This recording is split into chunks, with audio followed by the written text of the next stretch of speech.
Mantan Menteri Pendidikan, Kebudayaan Riset dan Teknologi atau Kemendikbudristek Nadiem Makarim resmi ditetapkan sebagai tersangka kasus dugaan korupsi pengadaan laptop Chromebook.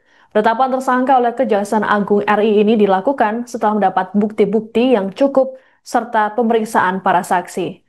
Dalam konferensi pers di Gedung Kejagung, Direktur Penyidikan pada Jaksa Agung Muda Bidang Tindak Pidana Khusus atau Dirdik Jampitsus Nur Cahya pada Kamis 4 September mengungkapkan sejumlah peran Nadiem. Satu di antaranya adalah melakukan pertemuan dengan pihak Google Indonesia untuk membicarakan mengenai produk dari Google dengan menggunakan Chromebook yang bisa digunakan oleh Kemendikbudristek untuk peserta didik pada Februari 2020 lalu. Nur Cahyo mengatakan kerugian negara yang ditimbulkan dalam kasus ini mencapai 1,98 triliun rupiah, namun jumlah tersebut masih dalam penghitungan.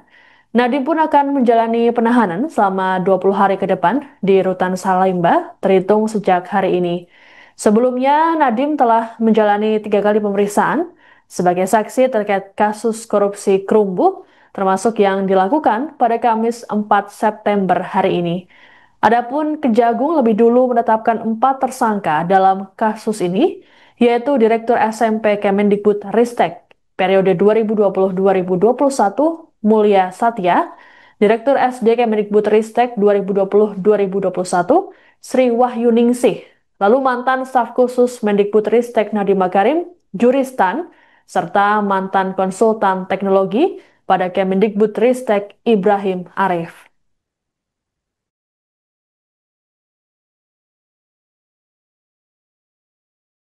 Press release tentang perkembangan penyidikan perkara dugaan tindak pidana korupsi pada Kementerian Pendidikan Budaya Riset Teknologi atau Dikbudristek dalam program digitalisasi pendidikan tahun 2019 sampai dengan tahun 2022. Penyidik pada Gedung Bundar sebelumnya telah menetapkan tersangka terhadap 4 tersangka.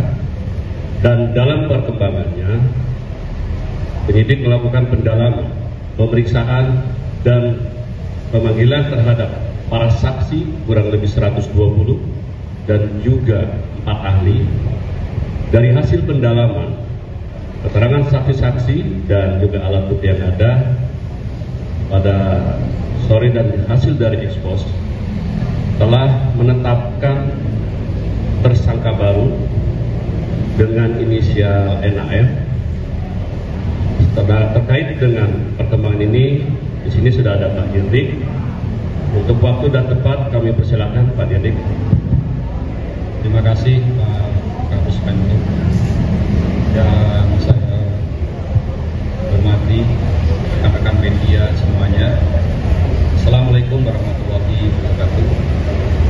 Salam, Swastiastu, Namo Buddhaya, salam kebajikan. Sehubungan dengan perkembangan penyidikan perkara dugaan tindak pidana korupsi pada Kementerian Pendidikan, Kebudayaan Riset dan Teknologi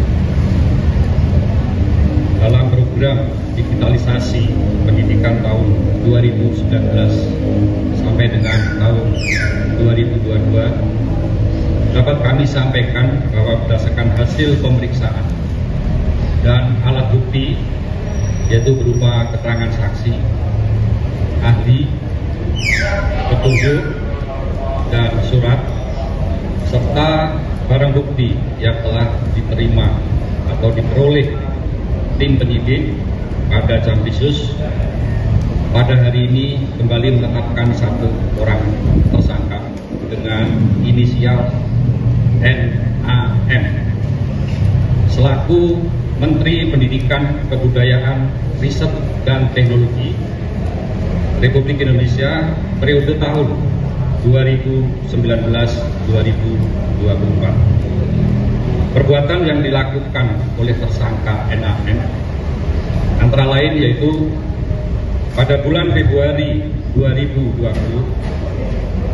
NAM yang saat itu menjabat sebagai Menteri Pendidikan dan Kebudayaan Riset dan Teknologi melakukan pertemuan dengan pihak dari Google Indonesia dalam rangka membicarakan mengenai produk dari Google, yaitu dalam program Google for Education dengan menggunakan Chromebook yang bisa digunakan oleh kementerian, terutama kepada peserta didik. Dalam beberapa kali pertemuan yang dilakukan, 6 dengan pihak Google telah disepakati bahwa produk dari Google yaitu Chrome OS dan Chrome Device Management atau CDM akan dibuat proyek pengadaan alat teknologi informasi dan komunikasi atau TIC. Dalam mewujudkan kesepakatan antara NAM dengan pihak Google Indonesia, selanjutnya pada tanggal 6 Mei 2020, NAM mengundang jajarannya, diantaranya yaitu H selaku Dirjen PAUD Dikdasmen, T selaku Kepala Badan Litbang Kemendikbudristek, JT dan Eva selaku staf khusus menteri telah melakukan rapat tertutup, yaitu melalui via Zoom meeting, dan mewajibkan para peserta dalam menggunakan headset atau alat sejenisnya yang membahas pengadaan atau kelengkapan alat TIC, yaitu menggunakan Chromebook sebagaimana perintah dari NAM. Sedangkan saat itu pengadaan alat TIC ini belum dimulai. Untuk meloloskan Chromebook produk Google, Kemendikbud sekitar awal tahun 2020, NAM selaku menteri menjawab surat Google untuk ikut partisipasi dalam pengadaan alat TIC di Kemendikbud.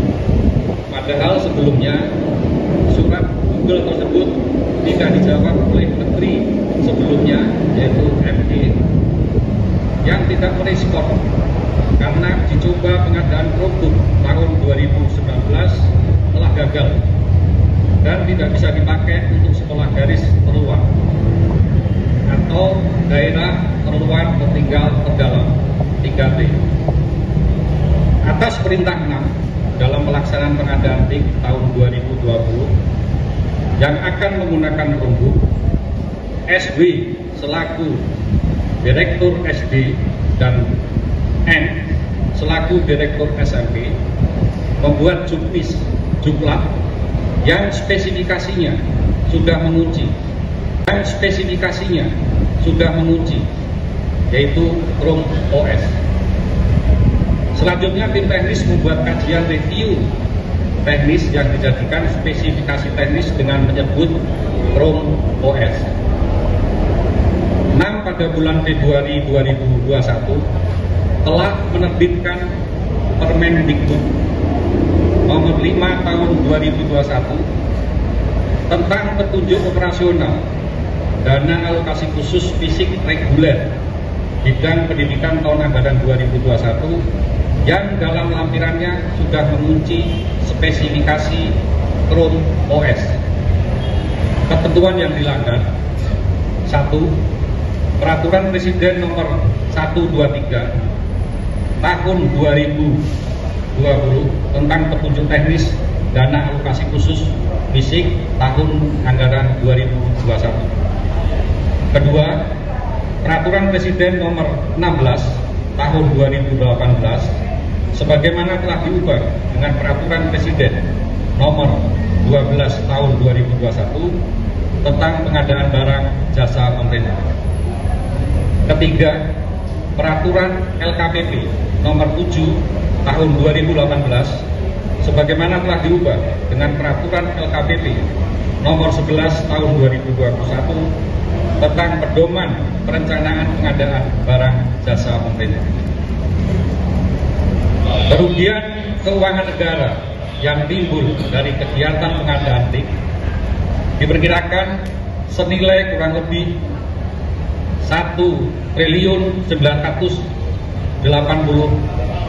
miliar yang saat ini masih dalam penghitungan kerugian keuangan negara oleh BPKP.